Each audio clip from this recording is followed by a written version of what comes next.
Subscribe the channel and press the bell icon to never miss a video. اعوذ باللہ من الشیطان الرجیم بسم اللہ الرحمن الرحیم یا ایہا النبی قل لازواجک و بناتک و نساء المؤمنین یدنین علیہن من جلابیبہن ذالک ادنی ان یعرفن فلا یؤذین وکان اللہ غفورا رحیما لئن لم ينتهِ المنافقون والذین فی قلوبہم مرض والمردفون فی المدینة لنغوینک بہم ثم لا یجاورونک فیہا الا قلیلا ملعونین اینما ثقفوا اخذوا وقتلوا تقتیلا۔ یہ 3 آیات میں نے تلاوت کی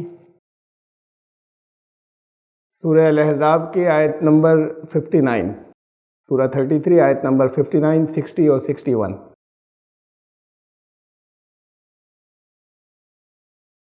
ترجمہ ان کا سننے پہلے اے نبی اپنی ازواج یعنی بیویوں سے کہہ دو اور بیٹیوں سے اور ایمان لانے والی عورتوں سے کہ وہ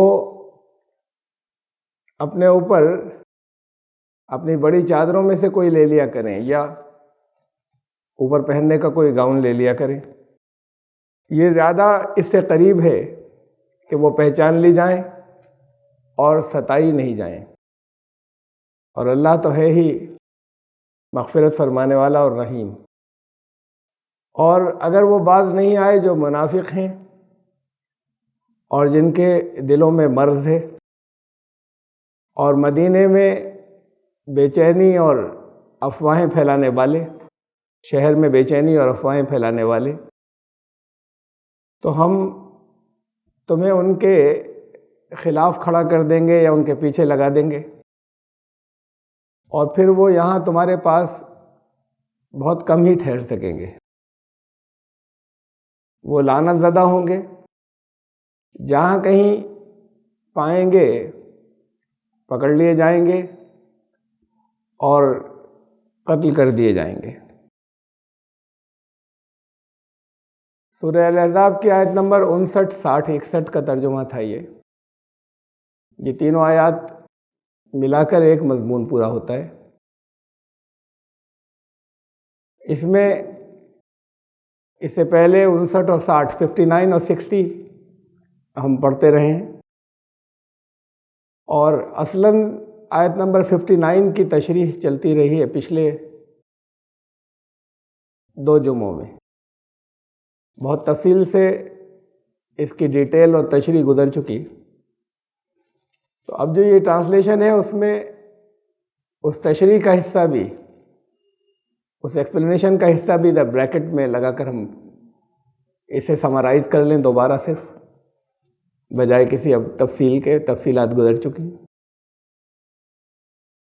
کہ اے نبی یہ حکم اب سب کے لیے ہے۔ اس سے پہلے جو احکامات تھے وہ صرف تمہاری ازواج کے لیے تھے، درمیان میں جو جگہ جگہ آئے، اب یہ تمام عورتوں کے لیے ہے، وہ چاہے تمہاری ازواج ہوں، بیویاں، اور چاہے تمہاری بیٹیاں ہوں، اور چاہے باقی عام ایمان لانے والوں کی بیویاں، کہ جب وہ گھر سے باہر نکلا کریں۔ یہ اہم بات ہے اب، اس لیے کہ اس سے آگے جو آیت ہے اس میں یہ واضح ہے کہ تاکہ وہ پہچان لی جائیں۔ پہچاننے کا تعلق جو لوگ نہیں پہچانتے کہ کس کردار کی ہیں، کیسی ہیں، یہ باہر والوں سے ہے۔ تو پھر اس میں ترجمے میں یا ایکسپلینیشن میں یہ بات شامل ہے کہ جب وہ باہر نکلیں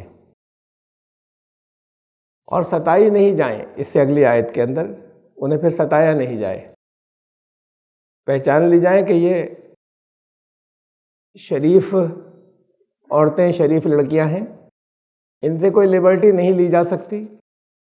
یہ ایسا نہیں ہوگا کہ ذرا ان کو اپنی طرف متوجہ کرنے کو کوشش کی تو یہ لفٹ ماریں گی، انجوائے کریں گی یا خوش ہوں گی۔ یہ ان لڑکیوں عورتوں میں کی نہیں ہے، یہ ایک آئیڈینٹی ہو جائے۔ مقصد چہرہ چھپانا نہیں تھا، مقصد یہ تھا کہ وہ جو اٹریکٹ کرنے کی ٹینڈنسی ہے وہ نہیں رہے، تشریح گزر چکی سورہ نور کی آیات سے بھی، کہ اصل مقصد وہ ہے کہ وہ رجحان عورتوں میں نہ ہو کہ وہ اپنی بجائے اس کے کہ اپنی صلاحیتیں جو ان کے ٹیلنٹس ہیں ان کی بنیاد پر لوگ انہیں پسند کریں، اس کے بجائے وہ اپنی شکل و صورت یا اپنے حلیے سے لوگوں کو اپنی طرف اٹریکٹ کریں۔ اور یہ اٹریکٹ کرنا بھی یہ ٹینڈنسی تبھی ہوگی جب ان میں دوسری صلاحیتیں نہیں ہوں گی یا وہ ان صلاحیتوں سے واقف نہیں ہوں گی، اور یہ تبھی ہوگا کہ یا اس ماحول میں ہوگا کہ جہاں چاہے دعویٰ یہ کیا جاتا ہو کہ عورتیں اور مرد برابر ہیں، حقوق برابر ہیں، رائٹس برابر ہیں، چاہے یہ دعوے کیے جاتے ہوں، لیکن جہاں پر عورت کو صرف کھلونا بنایا گیا ہو، عورت کو صرف یوز کیا جاتا ہو، اس کو بجائے اس کے کہ پوزیشنز آف امپورٹنس پر پہنچنے جب برابر کی صلاحیتیں ہیں تو پھر وہ ایگزیکٹو پوسٹ جہاں ڈیسیشن میکنگ پوسٹ جہاں سے پاور اصل پاور ہوتی ہے وہاں پہنچے ہوں، تو وہاں نہیں پہنچنے دیا جاتا۔ بہت ریئر ہوتی ہیں، اتفاق سے اب ہونے لگی ہیں کچھ عرصے سے کہیں کہیں دنیا میں، پہلے یہ کم بھی نہیں ہوتی تھی کہ کوئی پرائم منسٹر ہو گئی کوئی عورت، یا کوئی عورت جو ہے وہ کوئی لیڈی کوئی فورن منسٹر ہو گئی، یہ بہت اتفاق سے ہوتا ہے۔ کہیں کسی بڑی کمپنی کی سی ای او ہو گئی، چیف ایگزیکٹو آفیسر، یہ بہت اتفاق سے ہوتا ہے۔ اصل میں جتنی ایگزیکٹو پوسٹ ہیں، جتنی ڈیسیشن میکنگ ہے، جہاں پہ اصل پاور ہوتی ہے وہ مردوں نے اپنے ہاتھ میں رکھی ہے، ان ساری سوسائٹیز کے اندر اور سارے سماج کے اندر جو لبرل کہلاتا ہے، آزاد، کہ جہاں عورتوں کی آزادی کی بات کی جاتی ہے، وہاں عورتوں کو آگے نہیں جانے دیا جاتا۔ بہت ٹیلنٹڈ، بہت اسٹرگل کرنے والی ہوتی ہیں جو چند ایک نکل جاتی ہیں، ان کی آزادی کے نام پر انہیں کیبرے ڈانسر بنایا جاتا ہے، ایئر ہوسٹس بنایا جاتا ہے، ہوٹل کے ریسیپشنسٹ بنایا جاتا ہے، اور ان چیزوں کی اجازت یا ایڈز میں کہیں پر ان کو استعمال کیا جاتا ہے۔ ان کے لیے بیوٹی کانٹیسٹ ہوتے ہیں جہاں لوگ بھیڑ بیٹھ کر انہیں دیکھیں اور یہ طے کریں کون زیادہ اچھی ہے۔ یہ ان جگہوں پر پہنچانا ہوتا ہے آزادی کے نام پر۔ لبرل ماحول نے یا آزاد سماج نے بس اس جگہ تک عورت کو پہنچایا ہے۔ تو اصل میں وہ مردوں کو اپنی طرف ایٹریکٹ کرے، یہ ٹینڈنسی، یہ رجحان ہے ہی اس کے نتیجے میں کہ جہاں پر غیر محسوس طریقے پہ زبان سے چاہے دعویٰ کیا جاتا ہو برابری کا، لیکن وہ خود سمجھتے ہوں کہ یہ سپیریئر ہے، یہ ہمیں پسند کرنے لگے۔ جو کمتر درجے کا ہوتا ہے وہ دوسرے کو اپنی طرف اٹریکٹ کرتا ہے یا کوشش کرتا ہے کہ ہم اس کی نظر میں اچھے ہو جائیں۔ کوئی بڑا آفیسر ہو، کوئی اونچی پوسٹ پر ہو، تو چھوٹا کوئی عہدے کے لحاظ سے وہ کوشش کرتا ہے کہ یہ ذرا ہماری طرف متوجہ ہو جائے۔ وہ بڑے کو اس کی پرواہ نہیں ہوتی کہ کتنے لوگ اس کی طرف متوجہ ہو رہے ہیں۔ تو یہ رجحان ہے اس کی وجہ سے کہ سب کانشیسلی غیر محسوس طریقے پہ، غیر شعوری طور پر وہ یہ بات جانتی ہیں کہ ہمارا مقام اونچا ہوگا ان کی نظر میں بہتر بننے سے، اور وہ چونکہ اسے امیڈیٹ اور فوری چاہتی ہیں، تو اس لیے بجائے اس کے کہ وہ جو ان میں واقعی خوبیاں ہیں، جو ان میں واقعی صلاحیتیں ہیں، اس کے ذریعے دوسروں کی نظر میں قابل تعریف بنے، وہ اپنے حسن کی نمائش چاہتے ہیں۔ تو قرآن نے یہ نہیں کہا کہ اپنے آپ کو بالکل گھر کے اندر بند کر دیں یا بالکل ایسے لپیٹ دیں کہ صرف ایک آنکھ کھلی ہو۔ اصل میں اس رجحان اور اس ٹینڈنسی کو چیک کیا، اور ایک اخلاقی تعلیم دی، واقعی حساب اپنا وہ خود دیں گے، یہ لا نہیں بنے گا، قانون نہیں بنے گا، حساب اس کے اگر خلاف ورزی کریں گے، مردوں کو بھی ہدایات دی عورتوں کو اس سے کچھ زیادہ دیں، اس لیے کہ وہ ویکر سیکس ہے، فزیکلی ویک، ان کو ایکسپلائٹ زیادہ کیا جا سکتا ہے، زیادہ کیا جاتا ہے، آج بھی کیا جاتا ہے، تو اس لیے ان کو کچھ اپنی سیکیورٹی کے لیے ہدایات زیادہ دی۔ ہمارے یہاں جب ایسا ہوتا ہے کہ کوئی واقعہ ایسا پیش آتا ہے اور دن رات ہوتے ہیں، پوری دنیا میں لگاتار دن رات ہوتے ہیں کہ لڑکیاں اغوا ہو جاتی ہیں، اغوا کر کے قتل کر دی جاتی ہیں، ان کے ریپ کیے جاتے ہیں، زنا بالجبر ان کے ساتھ ہوتا ہے۔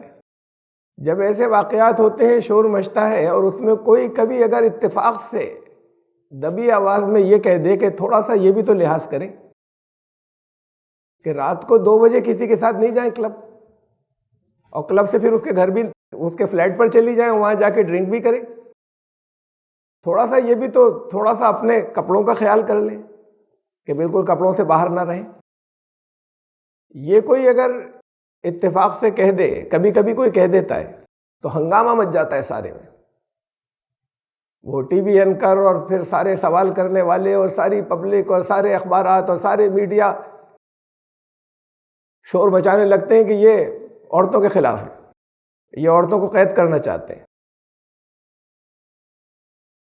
جس کے لیے رسک زیادہ ہوتے ہیں اس کے لیے احتیاطیں زیادہ ہوتی ہیں، تو قرآن نے ان احتیاطوں کے بارے میں کہا، اور وہ احتیاطیں اصل میں ان کا ایٹیچیوڈ ہے، وہ اصل میں ان کا رویہ ہے، وہ احتیاطیں، اس کے لیے کوئی قانون نہیں بنایا جا سکتا۔ جن کے دلوں میں مرض ہوگا ان کو چاہے جتنے دیواروں اور پردوں کے اندر رکھیں، وہ وہاں بھی ان کے اندر خرابیاں ہوں گی اور ہوتی ہیں، تو اس لیے قرآن نے قانون نہیں بنایا۔ یہ قانون صرف جو طرح طرح کے نظر آتے ہیں، یہ خود ساختہ ہے جو بات کو بنائے گئے، اور اس کے لیے دلیلیں قرآن حدیث سے نکالی گئی۔ یہ ان احتیاطوں کا حصہ ہے کہ جس کے اندر اور احتیاط زیادہ ہو، اور جو زیادہ اللہ اور رسول کی نافرمانی سے بچنا چاہتی ہوں وہ خود اپنے اوپر احتیاطیں بڑھا لیں، اور وہ کرتی تھیں، اور اس پر کسی کو کوئی آبجیکشن یا اعتراض نہیں ہونا چاہیے کہ یہ پورا منہ کیوں ڈھکتے ہیں، یہ کبھی گھر سے نہیں نکلتی، بہت اچھی ہیں، نہیں کرتی، لیکن کوئی اس کے لیے لا یا قانون نہیں بنایا۔ اور وہ لوگ بھی جنہوں نے اس کے اوپر جو مشہور ہیں بہت، کہ بڑی کمپریہنسو، بڑی جامع کتابیں لکھی کہ چہرے کا پردہ لازم ہے، وہ بھی یہ لکھنے پر اپنی ان کتابوں میں مجبور ہو گئے کہ جگہ جگہ یہ لکھا کہ روکا روکا روکا، اور اس کے بعد یہ لکھنے میں مجبور ہو گئے کہ شریعت نے نہیں روکا، قانون شریعت نے، اور نہ شریعت کو بنانا چاہیے، عورت خود طے کرے۔ وہ حوالے سے میں نے دکھائے تھے آپ کو، جنہوں نے یہ مثالیں دی، کہ جنہوں نے یہ کہا کہ یہ قانون تو بن گیا تھا، قرآن میں آ گیا تھا، رسول اللہ صلی اللہ علیہ وسلم نے امپلیمنٹ کر دیا تھا، صحابیات عمل کرنے لگی تھی، وہ بھی یہ لکھنے پہ مجبور تھے کہ عام طور سے ہوتا تھا ایسا، یعنی سب نہیں منہ ڈھکتی تھی۔ کیسے نہیں ڈھکیں گی؟ جب اس دور میں، اس وقت رسول اللہ صلی اللہ علیہ وسلم کی موجودگی میں قانون بن گیا تو کیسے نہیں ہوگا؟ بہرحال یہ حکم یہ دیا کہ جب وہ ان کی ماڈسٹی کے لیے، ان کی احتیاط کے لیے، تاکہ وہ پہچان لی جائیں اور ستائی نہیں جائیں، تو جب وہ، اب یہ اور تشریح میں، اس کی تشریح میں بڑھ گئی یہ بات کہ جب وہ غیر محفوظ ماحول میں نکلیں، اگر کوئی ماحول ایسا ہو کہ جو غیر محفوظ نہیں ہو، جہاں اس طرح کی کوئی حرکتیں نہیں ہوتی ہوں، وہاں پر بھی ریکوائرمنٹ نہیں ہوئی، اس لیے کہ یہاں کہیں نہیں کہا باہر جاتے وقت۔ اگر ان سب تشریحات کو، ایکسپلینیشنز کو نہیں رکھیں ہم درمیان میں، تو اس کا مطلب گھر میں بھی ایسی رہے۔ یہاں تو عام بات یہ کہ عورتیں یہ کیا کریں، تو گھر میں بھی ہر وقت ایسے ہی رہا کریں۔ باہر نکلتے وقت اور جو ماحول یا سراؤنڈنگز غیر محفوظ ہوں، اسرکشت ہوں، انسیکیور ہوں، جہاں یہ حرکتیں عام ہیں، عام نہ بھی ہوں، جہاں ذرا سا بھی اس کا خطرہ ہو۔ آج کل تو ہر وقت ہے، ہر جگہ ہے، میں اگر نہ ہو تو نہیں، تو اس کے لیے پھر پابندی نہیں ہے، ایک بات۔ دوسری بات گھر سے متعلق بھی ہے، گھر میں بھی تو لوگ آتے ہیں، وہ لوگ گھر میں صرف وہی آئیں، کیوں آئیں کوئی غیر؟ کسی غیر کو کیوں آنے دیا جائے؟ صرف انہیں گھر میں اجازت ہو آنے کی جو اچھے کردار کے ہیں، اگر برے کردار کے معلوم ہے تو نہیں آنے دیا جائے، ان سے باہر ملا جائے اگر بہت ضرورت ہے، کوئی مرد باہر مل لیں۔ آئیں بھی تو بہت احتیاط رکھیں کہ عورتیں ان کے سامنے نہیں پڑیں، گھر کی لیڈیز ان کے سامنے نہیں پڑیں، معلوم ہے بہت مجبوری ہے، کوئی بزنس کا تعلق ہے، بلانا ہے، گھر میں بٹھا کر ہی بات کرنی ہے، تو عورتیں بالکل دور رہیں۔ ورنہ دور صحابیات میں بھی یہ ہوتا تھا کہ وہ کھانا بھی سرو کرتی تھی، چائے پانی سرو کرتی تھی، چائے تو نہیں ہوتی تھی اس دور میں، بس محاورتاً میں کہہ رہا ہوں، جو کھانے پینے کی چیزیں ہیں۔ اور یہ نہیں ہوتا تھا کہ ہٹو ہٹو ہٹو بچو، ادھر پردے ڈالو اور ادھر پردے ڈالو، اس کو نکلنا ہے، فلاں کو نکلنا ہے۔ تو زندگی کو ایسے قید نہیں کیا گیا تھا۔ جس کے بارے میں یہ معلوم ہے کہ اس کے اخلاق و کردار سے خطرہ ہو سکتا ہے، وہاں پر بالکل سامنے نہیں آئے، عام طور سے تو گھر میں ہی نہ آنے دیں۔ پھر اور ہدایات دی گئی تھی کہ تنہائی میں نہ ملیں، کہیں اگر جائیں، اگر کسی کا شوہر گھر پر نہ ہو تو اکیلا کوئی نہ جائے۔ گفتگو کرنے جا رہے ہیں، آفس کے لوگ ہیں، 2-3 جا رہے ہیں، لیکن یہ کہ وہ بھی اگر اس کردار اخلاق کے یا، اور اکثر نہیں ہوتے ہیں آج کل، میں یہ بھی ساتھ میں ایک جوڑ دوں، اگر اچھے شریف لوگ نہیں ہیں تو انہیں بھی نہ آنے دیا جائے، ان سے جو کچھ بات ہے وہ وہیں پر ہوگی، جہاں اس ماحول کے اندر جہاں وہ یہ نہ کر سکیں، کوئی لیبرٹی نہ لے سکیں۔ ان سے کہا گیا کہ جب وہ باہر نکلیں یا غیر محفوظ مقامات پر نکلیں، یا گھر میں بھی کوئی ایسے لوگ آئیں جن کے بارے میں زیادہ معلوم نہیں ہے، یا جن سے کوئی یہ خطرہ ہو سکتا ہے کہ یہ اپنی نظریں بچا کر نہیں رکھیں گے، تو پھر اپنے کپڑوں پر یہ دونوں الفاظ، دونوں معنی ہیں اس کے جلباب کے، اور اس کی جمع ہے جلابیب، کہ اس کے اوپر یہ ایک ایکسٹرا گاؤن اور پہنے، اور یا وہ چادریں اپنے اوپر ڈال لیا کریں، اپنی چادروں میں سے کوئی چادر لے لیا کریں۔ یہ اس کے زیادہ قریب ہے کہ وہ پھر ستائی نہیں جائیں۔ یہ دیکھیں، یہ نہیں کہا کہ پھر ہرگز نہیں ستائی جائیں گی، ذالک ادنیٰ ان یعرفن، یہ اس کے زیادہ قریب ہے کہ پھر وہ ستائی نہیں جائیں گی، وہ ان کو پہچان لیا جائے گا۔ یہ آئیڈینٹی کے لیے تھا کہ یہ وہ عورتیں نہیں ہیں جن کے ساتھ میں تم کوئی آزادی لے سکو، کوئی لیبرٹی لے سکو۔ وَكَانَ اللَّهُ غَفُورًا رَحِيمًا۔ اس کے بعد بھی کوئی اگر انجانے میں کسی طرح کی کہیں اگر کمیاں رہ جاتی ہیں تو پھر ان غلطیوں کے برے نتائج سے اللہ، یہ مطلب ہے مغفرت کا، کہ کسی غلطی یا گناہ کے برا نتیجہ سامنے آنے سے اللہ روک دے۔ برائی کوئی کچھ اگر غلط کیا تو اس کا غلط نتیجہ بھی آئے گا، مغفرت کا مطلب اسے ڈھک دیا کہ اب اس کا برا نتیجہ نہ نکلے۔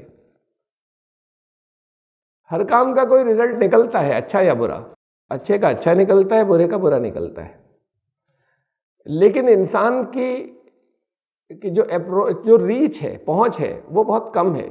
کتنی چیزوں کی احتیاط کرے گا، کن کن چیزوں کو نظر پر رکھے گا۔ بہت سی چیزیں انفورسین ہوتی ہیں، اندازہ ہی نہیں کہ کیا پیش آ جائے گا اچانک، وہاں پر پھر اللہ کی حفاظت کی ضرورت ہوتی ہے، جہاں پہ تدبیر ختم ہو جاتی ہے، پھر بھی انفورسین چیزیں آتی ہیں جس کا پتہ ہی نہیں ہے۔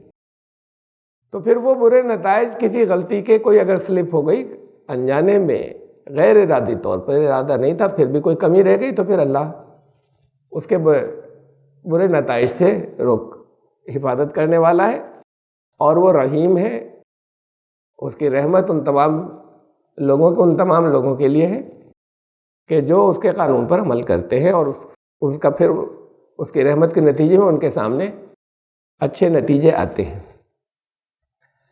لَإِلَّمْ، اگر لِيَنْتَهِ الْمُنَافِقُونَ وَالَّذِينَ فِي قُلُوبِهِم مَرَضٌ، اسے دلوں کا روگ کہا، جن کے دلوں کے اندر مرض ہے۔ بعض جگہ اس کی تشریح اور آیات میں ہو چکی ہے، مجھے کہنے کی ضرورت نہیں، لوگ سمجھتے ہیں، اس محاورے کو جانتے ہیں۔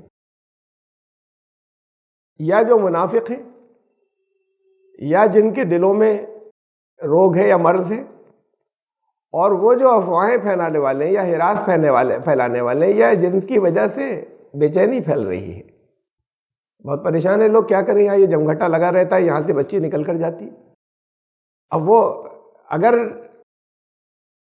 ان کپڑوں میں بھی ہوتی ہے کہ جس سے یہ صاف ظاہر ہو کہ یہ شریف گھر کی بچی ہے اور خود بھی شریف ہے، ان میں ہو تب بھی وہ نہیں چھوڑ رہے، تب بھی پریشان کر رہے ہیں۔ کہا کہ پھر اگر یہ بات اس کے بعد بھی نہیں آئے، یہ احتیاط تو تمہاری طرف سے کہ آئیڈینٹیفیکیشن یہ ہو جائے کہ ان کی طرف سے تمہیں کسی طرح کی دعوت نہیں ملے گی۔ پھر بھی اگر وہ باز نہیں آئے تو پھر اس کی سزا قرآن نے رکھی کہ پہلے تو انہیں شہر سے نکال دیا جائے۔ بہت سیکیورٹی دی ہے عورتوں کو۔ قانون اب یہاں آ رہا ہے، قانون وہاں پر نہیں تھا۔ قانون یہاں آ رہا ہے کہ اب وہ شہر میں نہیں رہیں گے، ہم تمہیں اس قابل کر دیں گے، اس دور میں آ جاؤ گے جب قانون ہوگا اللہ کا نافذ، کہ پھر ہم تمہیں ان کے اوپر مسلط کر دیں گے، اور تمہارے پاس پھر وہ یہاں اس شہر میں نہیں رہیں گے وہ لوگ۔ مفہوم اس کا یہ ہے کہ پھر قانون یہ بنایا جائے کہ ایسے لوگوں کو جن کی عادت ہوئی ہے، اب کہیں کسی سے کوئی غلطی ہو گئی، لوگوں نے سمجھایا، اس نے کہا غلطی ہو گئی، آئندہ نہیں، آئندہ یہاں کھڑی نہیں ہوں گے، آئندہ اس طرح کی بات نہیں ہوگی۔ لیکن جنہوں نے اسے ہابی بنا لیا ہے، ایو ٹیزنگ کو، جتھوں میں، گروپس میں، وہ عزت کے لیے شریف بچیوں اور لڑکیوں کی یا عورتوں کی عزت کے لیے خطرہ بن گئے ہیں۔ ان کے نکلنے، باہر نکلنے، ضرورتوں کے لیے جانا جو ہے وہ رسکی ہو گیا ہے۔ پھر ایسے لوگوں کو قرآن نے پہلی سزا یہ رکھی کہ پہلی سٹیج کے اندر تو انہیں شہر سے نکال دیا جائے، اب وہ یہاں پر نہیں رہے۔ یہ پہلی سزا ہے۔ یہاں پر قانون آ رہا ہے کہ یہ مردوں سے کہا اپنی نگاہیں کھینچ کر رکھنا۔ حضرت فضل بن عباس، واقعہ گزر چکا پہلے تشریح میں، ایک عورت سوال کر رہی تھی رسول اللہ صلی اللہ علیہ وسلم سے، وہ اس کے چہرے کی طرف ذرا دلچسپی کی نگاہوں سے دیکھ رہے تھے، ان کا چہرہ گھما دیا، اس نے کہا اپنا منہ ڈھکو۔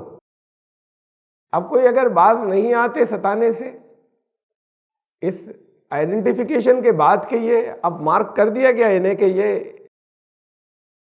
یہ وہ لڑکیاں یا یہ وہ عورتیں نہیں ہیں کہ جن کے ساتھ تم کسی طرح کی حرکت کر سکو، پھر اس کے بعد یہ تمہاری زیادتیاں ہوں کہ وہ اسرکشت ہو جائیں، وہ انسیکیور ہو جائیں، تو پھر ایسے لوگوں کو شہر سے، ایسے گروپس کو شہر سے نکال دیا جائے۔ یہ پہلی سزا ہے۔ ملعونین، وہ لعنت زدہ ہوں گے۔ اس کے بعد بھی اگر نظر آیا، اب یہ سب تشریح میں ہے، یہ وہ لعنت اینما ثقفوا اخذوا، پھر وہ اس کے بعد ان کی سزا قتل ہے، پھر کیپٹل پنشمنٹ۔ اس کے بعد اب بھی آتے ہیں، شہر سے نکال دیا گیا، پھر نظر آ رہے ہیں، اور پھر یہ حرکتیں کہیں ہو رہی ہیں، وہی جن کو نکال دیا گیا تھا، تو ان کے لیے کیپٹل پنشمنٹ ہے، اور ان کو پھر جان سے مار دیا جائے، قتل کر دیا جائے۔ یہ اتنی سخت سزائیں رکھی ہیں قرآن نے عورتوں کو سیکیور کرنے کے لیے یا محفوظ کرنے کے لیے۔ کوئی غلط الزام نہیں لگائے، جھوٹا الزام نہیں لگائے، 4 گواہ لانے، 4 گواہیاں دینی ہوں گی۔ گواہ ضروری نہیں ہے آج کے دور میں کہ وہ فزیکلی 4 لوگ ہی ہوں الگ الگ۔ گواہیاں لوگوں سے زیادہ معتبر اب دوسری طرح کی ہوتی ہیں، سرکمسٹینشل ایویڈنسز ہوتے ہیں، دوسری طرح کی گواہیاں ہوتی ہیں۔ ایک کیمرہ لگا ہوتا ہے، CCTV کیمرہ، وہ کبھی کبھی کسی انسانوں کی زبان جھوٹ بول لیتی ہے، اس کا لینس جھوٹ نہیں بولتا، تو طرح طرح کی گواہیاں ہوتی ہیں۔ لیکن کہا کہ ایک بھی کافی نہیں، اس میں بھی کہیں غلطی ہو سکتی ہے، اس کے ساتھ چھیڑ چھاڑ ہو سکتی ہے، تو 4 گواہیاں اس کے لیے رکھی گئیں کہ اگر کوئی الزام لگائے تو یہ سب اس کو سیکیور کرنے کے لیے تھا، محفوظ کرنے کے لیے تھا۔ لیکن پہلی سٹیج پہ اسے خود خیال رکھنا ہوگا، اور یہ اپنے حلیے سے، اپنے ہاؤ بھاؤ سے، اپنے رویے سے یہ ایسا ہوگا جیسے اعلان کر دیا اس نے کہ ہم شریف عورتیں، ہم شریف بچے ہیں۔ اس کے بعد پھر اگر ان کے ساتھ زیادتی ہوتی تو پھر یہ اتنی سخت سزائیں ہیں کہ کسی اس ماحول کے اندر یہ ممکن نہیں ہے کہ وہ گروپس کھڑے ہوں کہ جہاں پر لڑکیوں کا یا عورتوں کا نکلنا غیر محفوظ ہو جائے۔ تو یہ تو تھا جو پردہ جسے کہا جاتا ہے، کیا حدود ہیں اور کیا اس سلسلے میں کیا ہدایات قرآن نے دی، مردوں کو کیا دی اور عورتوں کو کیا دی، اور پھر کیا سزا رکھی؟ فرمایا سنت اللہ فی الذین خلو من قبل، یہ ایسا نہیں ہے کہ اب بنایا گیا کوئی قانون، اللہ کا قانون یہی تھا ہمیشہ سے اور یہی چلا آ رہا تھا۔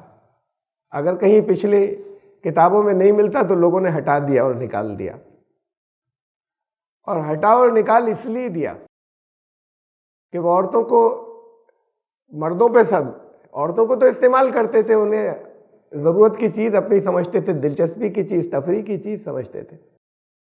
تو پھر یہ اگر قانون آ جائے کہ جہاں ان سے کوئی کسی طرح کی لفٹ لے نہ سکے، کوئی لبرٹی لے نہ سکے، ایسے اتنے قانون بن جائیں، تو پھر وہ ہر سماج کے اندر آج تک پچھلے جتنا ان کو دبایا گیا، کچلا گیا، استعمال کیا گیا یا ایکسپلائٹ کیا گیا، وہ جب تک جو دین نے، صحیح دین نے جو قانون رکھے تھے، جب تک انہیں ہٹایا نہیں جائے گا تب تک پھر اس کی گنجائشیں نہیں نکلیں گی۔ فرمایا کہ یہ تو چلا آ رہا ہے پہلے سے، یہ قانون آج کوئی نیا نہیں بنا ہے۔ جب اللہ نے خود اس کو ایک ویکر سیکس بنایا، فزیکلی ویک، جسمانی طور پر اس کے مقابلے میں کمزور، تو پھر اس کے لیے انتظامات بھی رکھے، اس کے لیے قانون بھی رکھا، اور یہ قانون آج نہیں ہے، وہ یہی قانون تھا ہمیشہ۔ وَلَن تَجِدَ لِسُنَّتِ اللَّهِ تَبْدِيلًا، اور اللہ کے قانون میں کوئی تبدیلی نہیں ہوتی، یہ کہ تمہیں کوئی تبدیلی نہیں ملے گی۔ يَسْأَلُكَ النَّاسُ عَنِ السَّاعَةِ، اب لوگ تم سے یہ پوچھیں گے، یہ پوچھتے ہیں یا پوچھیں گے، دونوں ترجمے ہوتے ہیں اس کے، یہ سوال اگر کریں کہ وہ دور کب آئے گا، وہ گھڑی جب اتنی محفوظ ہو جائیں گی عورتیں یا لڑکیاں، جب ایسی سزائیں دی جائیں گی ان کو جو ہیبیچول دلچسپی لینے والے پروفیشنل ایوٹیزرز ہیں، لڑکیوں کو، عورتوں کو ستانے والے، جگہ جگہ وہ ہوتے ہیں، یہ باہوبلی ہوتے ہیں، دادا لوگ ہوتے ہیں، جسے چاہ اٹھا لیا، کوئی بولنے والا نہیں ہے، چاہے جس لڑکی کو گھروں سے اٹھوا لیا۔ کب وہ ماحول آئے گا کہ ساعت لفظ ہے، عام طور سے لوگ اس کا ترجمہ اکثر قیامت کر دیتے ہیں، تو قیامت بھی ساعت ہے، ساعت مانے وہ گھڑی، الساعت وہ گھڑی۔ یہ بڑے چینجز اور بڑے انقلابوں کے لیے آتا ہے یہ لفظ کہ وہ گھڑی کب آئے گی۔ یہ الساعت جہاں بھی قرآن میں آتا ہے، قرآن، اور سب سے بڑا انقلاب اور سب سے بڑی تبدیلی تو قیامت میں ہوگی، اس لیے قیامت کے لیے بھی آتا ہے، لیکن یہ قیامت کی بات نہیں ہے، اس کے لیے بھی ہے اور یہاں کے لیے بھی ہے، صرف قیامت کی بات نہیں۔ تو تم سے لوگ سوال کریں گے کہ یہ ایسا ہوگا کب ممکن ہوگا، ایسے قانون کب بن سکیں گے، ایسا ماحول کب آئے گا؟ تو یہ تو جب بڑی تبدیلی ہوگی کوئی تبھی آئے گا، ابھی کہیں نہیں ہے دنیا میں ایسا ماحول۔ قل انما علمها عند اللہ، کہہ دو کہ بات تو بس یہ ہے کہ اللہ کو اس کا علم ہے کہ وہ کب ہوگا، تمہاری کوششوں کے اوپر ہے، تمہاری اپنے کہ اس نظام کو لانے کے لیے تم نے کیا کوششیں کی ہیں، خود اپنے آپ کو کیسا بدلا ہے اور کیسے، پھر اللہ کو معلوم ہے۔ وما یدریک لعل الساعة تکون قریبا، اس آیت کا یہ مطلب نہیں، اس الفاظ کا یہ مطلب نہیں کہ اللہ کے سوا کسی کو نہیں معلوم۔ جہاں ایسا ہوتا ہے اکثر ایسا ترجمہ ہے کہ یہ تو بس اللہ ہی کو معلوم ہے، اندازے لگا سکتے ہیں دوسرے، اللہ کی طرف سے بہت سے آگے آنے والے جو دور و واقعات ہیں ان کی رینج دے دی جاتی ہے، کبھی کبھی دی جاتی ہے رینج، اگر دی جاتی ہے کہیں تو، اور رینج کا مطلب ہی یہی ہوتا ہے، یا اب یا اتنے پیریڈ سے لے کے اتنے پیریڈ تک، کبھی کبھی ایسا بھی ہوتا ہے۔ اور یہ رینج اس لیے ہوتی ہے، اللہ کو تو معلوم ہے اگر اللہ چاہے کہ نہیں فلاں سال میں فلاں لمحے میں ہو جائے گا، لیکن یہ رینج اس لیے ہوتی ہے کہ یہاں بھی تمہاری کوششوں اور تدبیروں کا دخل رہے، تم یہ کرو گے تو کیا حالات ہیں، اگر یہ ہوگا تو یہ، ورنہ یہ۔ فرمایا کہ جب سورہ روم جب گزر چکی، سورہ نمبر 30 شروع یہی سے ہوئی تھی کہ رومی جو ہے ایک پیشین گوئی تھی کہ غلبت الروم، کہ اب رومی جو ہے وہ ابھی تو ہار گئے ہیں، رومنس جو ان سے پرشین امپائر سے، دو سپر پاور جو اس وقت تھی، کہا ابھی کچھ ہی عرصے میں وہاں کا بزر سنین، کچھ ہی عرصے میں ایسا ہوگا کہ وہ دوبارہ اب یہ پاور جیتے گی، وہ ہارے گی، جو اس وقت دب گئے ہیں یہ جیت جائیں گے۔ سال بتا دیا جاتا، 5 سال میں، 4 سال میں، 7 سال میں۔ بزر سنین کا مطلب وہ لازمی میں بولا جاتا ہے 3 to 9 کے لیے، 3 سے لے کے 9 سال کے بیچ میں ہوگا ایسا۔ اب اس میں کنڈیشنز آ جاتی ہیں، اگر ایسا ہوا تو 3 سال، ورنہ 4 سال، ورنہ 8، ورنہ آخری درجے کو 9 سال۔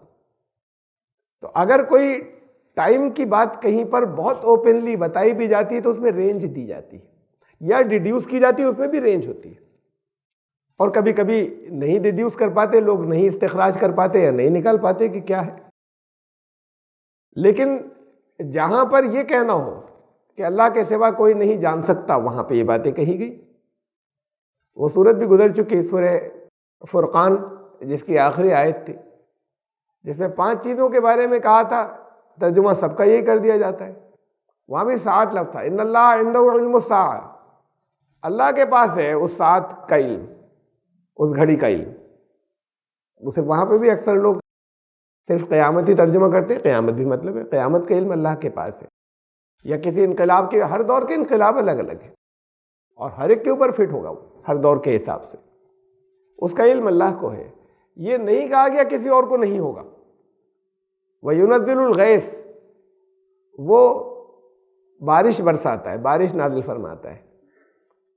یہ نہیں کہا کہ انسان بھی لمیٹڈ اسکیل کے اوپر، محدود پیمانے کے اوپر کہیں آرٹیفیشل رین کچھ نہیں کر سکتے، کر لیتے ہیں۔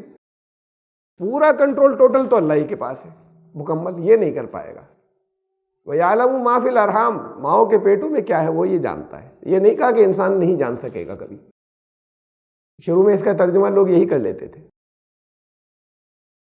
انسان نہیں جان سکے گا، بس اللہ ہی کو معلوم ہے۔ یعلم الفاظ ہی ہے، وَيَعْلَمُ مَا فِي الْأَرْحَامِ، وہ جانتا ہے، یعلم وہ جانتا ہے، مَا فِي الْأَرْحَامِ کیا ہے ماؤں، اللہ کو علم ہے۔ یہ بتایا ایک، یہ نہیں کہا کہ اللہ کے دیے ہوئے علم میں اس کے جو قانون ہیں ان کو دریافت کرنے کے بعد انسان کچھ لمیٹڈ اسکیل کے اوپر، وہ تفصیلی تو وہ تو ہر طرح کی مائیں، جو چاہے وہ نالی میں رینگنے والے کیڑے ہوں، دنیا کے اندر جس جگہ جتنے بھی لیونگ بینگز ہیں ان سب کے اندر ریپروڈکشن ہوتا ہے، اور ماؤں کے پیٹوں میں کیا ہے وہ تو ان سب کو جانتا ہے، لیکن کچھ لمیٹڈ پیمانے کے اوپر اس کے دیے ہوئے علم کو استعمال کر کے تم نہیں جان سکو گے، یہ نہیں کہا تھا۔ پہلے لوگ یہی کہتے تھے یا یہی ترجمہ کر لیتے تھے، اس کی وجہ سے پھر جگہ جگہ ایسا ہونے لگا کہ جیسے قرآن کی آیت ہے، اللہ کا بتایا ہوا کلام غلط ثابت ہو رہا ہے، لوگ جاننے لگے۔ اب یہ 5 میں سے 3 باتوں کے بارے میں تو یہ کہا تھا، وہاں یہ نہیں کہا تھا کہ کوئی نہیں ہے۔ وما تدری نفس ماذا تکسب غدا، اب کل کی کمائی کس کی کیا ہوگی یہ کوئی نہیں جان سکتا، ایگزیکٹ کیا ہوگی۔ وما تدری نفس بأي أرض تموت، یہ کوئی نہیں جان سکتا کہ کس کی موت کس جگہ ہوگی، یہ کوئی نہیں جان سکتا ہے۔ وہاں جہاں پر یہ ہوتا ہے کوئی دوسرا نہیں جان سکتا، وہاں پر بھی یہ صاف الفاظ میں کہا جاتا ہے کہ لا یعلم الا اللہ، اللہ کے سوا دوسرا نہیں جانے گا اسے۔ قل انما علمها عند اللہ، کہہ دو کہ اس گھڑی اور اس انقلاب کا علم جب یہ ماحول آئے گا، جب وہ نظام برپا ہوگا، یہ تو صرف اللہ کو علم ہے، یہ صرف اللہ، صرف نہیں، یہ علم اللہ کے پاس ہے کہ وہ نظام کب آئے گا، یہ جس کا بھی اتنا محفوظ کہ یہیں پر زمین پر ہر ایک بہت آزادی اپنے اوپر جو پابندیاں اخلاقی رکھی گئی ان کی پابندی کرے گا، اور اگر اس سے کوئی ہٹے گا تو پھر اسے سزائیں ملیں گی۔ یہ کب ہوگا؟ تو کہا کہ اللہ کو علم ہے، یہ کہہ دو۔ وما یدری کا، اور کیا تمہیں کیا معلوم، لعل الساعۃ تکون قریبا، کہ وہ ساعت، وہ انقلاب کی گھڑی اب قریب ہی ہو، قریب بھی ہو سکتی ہے، جلدی بھی ہو سکتی ہے۔ ان اللہ لعن الکافرین وعد لهم سعیرا، اور اللہ نے تو کفر کرنے والوں پر، انکار کرنے والوں پر، ناشکری کرنے والوں کے لیے پر لعنت فرمائی ہے، اور ان کے لیے بھڑکتی ہوئی آگ تیار ہے. یہ بھی ضروری نہیں ہے، یہ سارے الفاظ، بھڑکتی ہوئی آگ جہنم میں بھی ہے، وہ بھی ہے، اس دنیا میں بھی ہے کہ زندگی جہنم بن گئی ان کے لیے کہ جنہوں نے ناشکریاں کی. اب یہ بھی مانے رکھیے گا، کافر صرف یہی نہیں کہ وہ جو یہ سمجھ لیں کہ جو مسلمان نہیں وہ سب کافر. جنہوں نے ناشکری کی، جنہوں نے بتایا کہ تمہیں وہ، اس نے انڈیکیشنز دیے، تم نے بہت سی چیزیں معلوم کی کہ وہ دور کب آئے گا، اس کی رینج تمہیں معلوم ہے کہ وہ انقلاب کب آئے گا. تم نے ناشکری کی تو پھر اس جہنم میں جلو گے جو اللہ نے تیار کر رکھی ہے. وہ ناشکری کا مطلب یہی ہے کہ اگر نعمت دی تو اس نعمت کی قدر کرو اور اس کے لیے کوشش کرو اور کام کرو. وَأَعَدَّ لَهُمْ سَعِيرًا، ان کے لیے بھڑکتی ہوئی آگ تیار ہے. خالدین فیہا ابدا، وہ اس میں سے نکل نہیں پائیں گے، وہ اسی میں ہمیشہ رہیں گے. وہ جو ناشکرے تھے یا وہ جو انکار کرنے والے تھے، اور باقی کو تو چھوئے گی نہیں آگے. لا یجدون ولیا ولا نصیرا، اور پھر کوئی ان کو مددگار نہیں ملے گا اور کہیں کوئی سرپرست نہیں ملے گا کہ وہ بچا سکے. یوم تقلب وجوہہم فی النار یقولون یا لیتنا اطعنا اللہ واطعنا الرسول. اب اس دن جب آگ ان کو جھلس رہی ہوگی، ان کے چہروں کو، ان کے چہرے آگ کی طرف الٹ دیے جائیں گے، تو پھر وہ کہیں گے کہ کاش ہم نے کیا ہوتا ایسا. تب پچھتائیں گے. وقت تھا جب وارننگ دی جاتی تھی، بتایا جاتا تھا، تب نہیں سمجھ میں آتا تھا، تب طرح طرح کی اس کے اندر توجیحات کرتے تھے. ارے کیا ہم ایسا کر لیں گے، یوں کر لیں گے، ایسا کچھ نہیں، ہوگا ہی نہیں. جو ایسی آخری قیامت اس دنیا کے سلسلے میں بھی، اور آخری وہ جو قیامت کبریٰ ہے اس کے لیے کہ وہ کچھ نہیں. اس دن پچھتائیں گے کہ کاش ہم نے اللہ کی اطاعت کی ہوتی اور اللہ کے رسول کی اطاعت کی ہوتی. یہ حسرت ہوگی. وقالوا ربنا انا اطعنا سادتنا وکبراءنا فاضلونا السبیلا. اور اس دن حسرت کے ساتھ میں کہیں گے کہ یہ ہمارے بڑے تھے، یہ ہم ان کے پیچھے چلتے رہے، اطاعت کرنی تھی اللہ اور رسول کی. یہ ساری خرابیوں کی جڑ. اللہ اور اللہ کے رسول، بڑوں کی اطاعت کرے، لیکن بڑوں کی اطاعت اگر اللہ اور رسول کی اطاعت سے نکل رہی ہو تو پھر وہاں اطاعت نہیں ہوگی. کسی جگہ یہ کام نہیں، ہمارے اسلاف تو یہ کرتے آئے، ہمارے بڑے تو یہ کہتے چلے آئے، ہمارے بزرگ تو یہ کہتے چلے آئے. تمہارے سامنے اصل رہنمائی وہ رہنی چاہیے ہمیشہ، اس سے الگ ہٹ کر کسی، چاہے جتنا بڑا ہو، اس کی کوئی بات قابل قبول نہیں ہوگی. اور یہ وہاں پر عذر، یہ ایکسکیوز نہیں چلے گا. اس دنیا کے بعد والی آخرت میں بھی اور یہاں پر بھی جب ان کے لیے جہنم آئے گی اور جب عذاب ہوگا کہیں مختلف انقلابوں میں، تو پھر یہ اس عذر سے صرف حسرت ہوگی کہ ہم نے تو وہ اپنے بڑوں کے، اپنے گروپ کے بڑوں کا ہم سنتے رہے تھے، کاش ہم نے اللہ اور اللہ کے رسول کی بھی سنی ہوتی. تو پھر یہ حسرت ہی ہوگی، اس سے کچھ ہوگا نہیں. یہ ایکسکیوز دینے سے کچھ نہیں ہوگا، ہم تو ان کی سنتے تھے.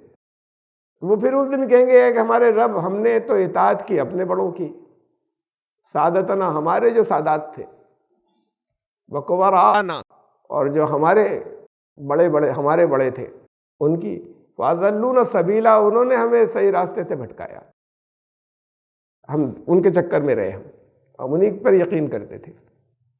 ربنا آتہم ضعفین من العذاب، اس دن پھر وہ بڑے نہیں رہ جائیں گے ان کی نظر میں، ان کو دگنا عذاب دے ہمارے رب، یہ ان کی وجہ سے پڑ گئے ہم اس کے اندر. پھر وہ عقیدتیں ختم ہو جائیں گی جن کے پیچھے آنکھیں بن کر کے چلتے تھے، اب تو ان کی وجہ سے عذاب میں پھنس گئے نا. یہ سب عقیدت کے دعوے ہوا ہو جاتے ہیں جہاں اپنا نقصان آتا ہے. وہیں تک ہوتا ہے جہاں سامنے سے اچھی نظر آ رہی ہے، دوسروں کی وجہ سے اینٹھے پھر رہے ہیں، ان کے بل پر اینٹ رہے ہیں، ہمارے سر پر ان کا ہاتھ ہے، بنے ہوئے ہیں یہاں پر 30 مار خاں، لوگوں کو ستا رہے ہیں. اب وہ گائے سے عقیدت ہے، گائے سے بڑی عقیدت ہے. جب گائے تو ماتا ہے، گائے جو ہے وہ مذہبی طور پر بہت مقدس مانی گئی ہے، اس کی پوجا بھی ہوگی. اور جب وہ بوڑھی ہو جاتی ہے تو گھر سے نکال دیتے ہیں. سب جنہوں نے پالی ہوئی ہیں اپنے یہاں، وہ جو اس سے عقیدت رکھتے ہیں، پھر وہ گھر سے نکال دیتے ہیں، اس لیے کہ بوجھ بن جاتی ہے، اس پہ خرچ ہوتا ہے بہت. اب دودھ دینا بند کر دیا، تو پھر گھروں سے نکال دیتے ہیں۔ 2012 کے اندر 2012 میں اتر پردیش میں صرف یو پی کے اندر یہ کیٹلز کا سینسس ہوا تھا، جانوروں کا، ان کی جیسے مردم شماری جیسے ہوتی ہے انسانوں کا ہوتا ہے، تو ایسے جانور گنے گئے تھے سرکاری ریکارڈ کے اندر، تو 10 لاکھ سے زیادہ جانور یہ سڑکوں پر گھومنے والے یو پی میں تھے، اور مینلی یہ کیٹلز، یہ گائے اور گائے بیل، 10 لاکھ سے زیادہ اتر پردیش کے اندر۔ یہ بات ہے 2012 کی، اس کے بعد سے نہیں ہوا ہے وہ۔ ایکسپرٹس کا اندازہ یہ ہے کہ دگنے سے زیادہ ہو گئے ہیں ہم، تو 20-25 لاکھ یہ سڑکوں پر گھوم رہے ہیں۔ اب یہ خبریں تو آپ کے پاس آتی ہیں لنچنگ کی، موب لنچنگ کی، کہ وہ جان سے مار دیا انہوں نے، وہ لے جا رہے تھے، وہ گاڑی روک لی اور پھر انہیں گاڑی والے کو بھی جان سے مار دیا اس میں، تو یہ تو کہیں کہیں سنتے رہتے ہیں آپ۔ لیکن خبریں یہ بھی آپ کو معلوم ہونا چاہیے کہ یہ شروع ہو گیا کہ انہوں نے گائے سے عقیدت رکھنے والوں نے سڑکوں سے پکڑ پکڑ کے اسکولوں اور اسپتالوں میں لاک کرنی شروع کر دی، ہماری فصلیں کھا رہی ہیں۔ بھئی اگر پوجا کرتے ہیں اور عقیدت ہے تو باہر کیوں نکالا؟ اور کھانے دو فصل، تمہیں بھی بڑا پن ملے گا، بلکہ کھانے کیا دو، کھلایا کرو۔ ہرڈز ہیں ان کے فصلیں تباہ کر رہی ہیں۔ اب اپنا نقصان آیا نا، اپنا نقصان آیا تو انہیں جگہ جگہ ویجیٹیشن شروع کر دی ہے، ہو گئے شروع، اور اسکولوں اور کالجز کے اندر اور ہاسپٹلز میں بند کرنے لگے ریٹیلیشن میں، کہ ان کو اکٹھا کر کے وہاں پہ لاک کر دیا کہ اب اتھارٹیز اب توجہ دیں گی۔ آ رہے ہیں اس کے اوپر آرڈر، اور پھر کی تھا بھی کہ 10 جنوری جو ابھی گزری کل، وہاں تک سارے ڈی ایم کو انہوں نے، چیف منسٹر نے انسٹرکشنز بھیجی کہ کسی جگہ آپ کوئی ملنا نہیں چاہیے، سب گوشالوں میں پہنچ جائیں، یوں ہو جائے، جو بھی ممکن ہی نہیں، یہ تو بڑھتے جائیں گے۔ تو ٹرانسپورٹیشن روک دیا اور بہت سی چیزیں روک دی، بہت سیل تک روک دی۔ ہندوؤں کے علاوہ دوسروں کا پالنا بھی رسکی ہو گیا، جو صرف اس کے دودھ کے لیے ہی پالتے ہیں یا خریدنے بیچنے کا کام کرتے ہیں، تو وہ بھی خطرے کی چیز ہو گئی۔ تو پھر تو بھی یہ حالت تو آئے گی، وہ آنی شروع ہو گئی۔ تو پھر جہاں پر اپنی پریشانی آتی ہے، ایک ڈنڈا رکھا رہا ہوتا ہے سبزی والے کے پاس میں، سبزی منڈی کے اندر ہر سبزی والے کے پاس، کہ وہ کوئی اگر گائے آ کے اگر منہ مارے تو وہ ایک ڈنڈا مار دے۔ تو پھر اب یہ پوجا کے لائق نہیں بچی، وہاں ہماری سبزی کھا رہی تھی۔ تو جہاں اپنے نقصان کی بات آتی ہے، اور بہت سی اسٹیٹس کے اندر قانون بن چکے ہیں اور ڈیمانڈ چل رہی ہے اور بڑھانے کی کہ ہمیں مارنے کی اجازت دی جائے، اور مارنے کی اجازت بہت لمیٹڈ اجازت، سرکار سے اجازت لے کے، جہاں فصلوں کو نقصان پہنچا رہے ہیں، نیل گائے اور ہرن اور بہت سے اور دوسرے جانور انہیں مارا جا سکتا ہے۔ بہت سی اسٹیٹس میں یہ قانون آ گیا، اور باقی دوسری اسٹیٹس میں ڈیمانڈ چل رہی ہے ان جانوروں کے بارے میں جن کے اوپر وہاں پر ایک طرف تو مقدمہ چل رہا ہے وہ سلمان خان کے اوپر، کہ اب ہم ان کی پوجا کرتے اور انہوں نے مار دیا تھا، اور انہی کی اسٹیٹ کے لوگ جو ہیں وہ ان کو مارنے کے قانون کا مطالبہ کر رہے ہیں کہ مارنے کی اجازت دی جائے۔ جس اسٹیٹ کے اندر یہ کے بارے میں یہ ہوا کہ یہ یہاں پر انہوں نے یہ کیا تھا، ہرن مار دیا تھا، اپنے نقصان کے آگے پھر وہ دھرم ورم اور عقیدت ختم ہو جاتی ہے۔ تو ان بڑوں سے بھی عقیدتیں ختم ہو جائیں گی جن کے پیچھے چلتے تھے، وہ وہیں تک تھیں جہاں اپنا نقصان نہیں ہو رہا تھا۔ اب یہ نقصان تو نقصان عظیم، یہ تو زندگی جہنم بن گئی۔ تو پھر جذبات یہ ہوں گے کہ ان کو تو دگنی سزا دیجیے، ہم تو پھنس گئے، معلوم ہے نہیں نکل سکتے، تو جل کر کم سے کم یہی ہوگا کہ ان کو دگنی ملنی چاہیے سزا، ہم ان کے پیچھے چلتے تھے۔ ربنا آتہم ضعفین من العذاب والعنہم لعنا کبیرا، اور ان پر سب سے زیادہ لعنت ہونی چاہیے۔ یہ لیڈر تھے۔ یہ چند جگہوں کا یاد دہانے کے لیے، سورہ اعراف کے اندر جہنم میں کیسے آپس میں جھگڑے ہوں گے، اور وہاں کے جہنم میں بھی اور دنیا میں بھی جو ذلت کے عذاب آئیں گے یا مختلف جہنم میں ہوں گی جس میں پڑ جائیں گی قومیں، وہاں کے لیے بھی ہے۔ قالت اخراہم لاولاہم ربنا ہؤلاء اضلونا فآتہم عذابا ضعفا من النار قال لکل ضعف ولکن لا تعلمون۔ اس میں جو بعد میں آئیں گے وہ اپنے پچھلوں کے لیے کہیں گے جنہوں نے گمراہ کیا تھا، ان کے لیے کہیں گے کہ اے ہمارے رب، یہی تھے جنہوں نے ہمیں گمراہ کیا تھا۔ تو ہاؤلاء اضلون فآتہم عذابا ضعفا من النار، انہیں تو آگ کا دگنا دیجیے عذاب. قال لکل ضعف، کہا کہ سب کا دگنا ہے، کسی کا ہی کہہ رہا نہیں ہے. تو سب کے ولکن لا تعلمون، تم جانتے نہیں. ارے تم نے آگے دوسروں کو گمراہ کیا تمہاری وجہ سے. یہ دگنا اس لیے ہوتا ہے جہاں کسی کا اپنا عمل ہو تو بس قرآن کہتا ہے اتنا ہی ملے گا. جتنا کسی نے کمایا، جتنی کسی نے برائی کی، اس کو اس برائی کا اتنا ہی بدلہ ملے گا. یہ دگنا اس لیے ہوتا ہے کہ تم نے دوسروں کو گمراہ کیا، دوسروں کو کہہ رہے ہو، ان کی وجہ سے تم گمراہ ہوئے، تم نے اپنی نسلوں کو بھی تو گمراہ کیا، تم نے اپنے جاننے والوں کو بھی تو گمراہ کیا. تو کہا آج سب کے لیے دگنا ہے، تمہیں علم نہیں ہے اس کا. وقالت اولاہم لاخراہم، اور پھر وہ جو پہلے والے ہیں اپنے بعد والوں سے کہیں گے، اب وہ جن پہ الزام لگا رہے تھے کہ انہوں نے کیا تھا ہمیں گمراہ، وہ کہیں گے فما کان لکم علینا من فضل، اس چکر میں مت رہو کہ تمہیں کم ہوگا، سب برابر ہیں آج یہاں پر، تو کوئی تمہیں ہمارے مقابلے میں ریلیف. فذوقوا العذاب بما کنتم تکسبون، اب یہ تمہاری اپنی کمائی تھی. وہ جن کے پیچھے چلتے ہوئے کہیں گے تم نے خود کیا تھا، ہم نے ہاتھ پکڑ کے کروایا تھا، تمہاری اپنی کمائی تھی، اس کا مزہ چکھو. یہ دوسری جگہ ہے سورہ نمبر 34 کے اندر، سورہ سبا میں.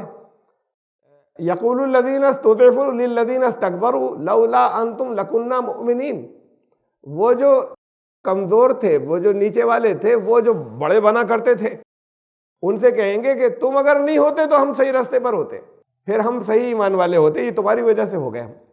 قال الذین استکبروا للذین استضعفوا، یہ ان کمزور والوں سے اپنے جو ان کے فالوورز تھے ان سے پھر ان کے لیڈر کہیں گے، سیاسی لیڈر بھی، مذہبی لیڈر بھی، وہ کہیں گے کہ انحن صددناکم، ہم تمہیں زبردستی لائے تھے اپنے پیچھے، تمہارا ہاتھ پکڑ لیا تھا جب ووٹ دینے گئے تھے، تو سیکرٹ تھا ووٹ، تو ہم تمہیں لائے تھے کہ زبردستی. انحن صددناکم عن الہدی بعد اذ جاءکم، ہدایت تمہارے سامنے تھی، تم جانتے تھے حالات کو، ہر چیز کو جانتے تھے. یہ اپنے نفع، اپنے مفاد کی وجہ سے ہمارے ساتھ تھے. تمہارے پاس اللہ رسول کا راستہ تھا، یہ ہم نے تمہارا ہاتھ پکڑ لیا تھا کہ اس پر مت چلو، ہاتھ تھوڑی پکڑا تھا، یہ تو خالی زبان ہلائی تھی. اب تمہارے اپنے مفاد تھے اس کے اندر، کہہ رہے کچھ نہیں، یہ نمازوں کی اور اس کی اور ان ساری چیزوں کی اور ان احتیاطوں کی اور کام کرنے کی، اور میرے سب کی کیا ضرورت ہے؟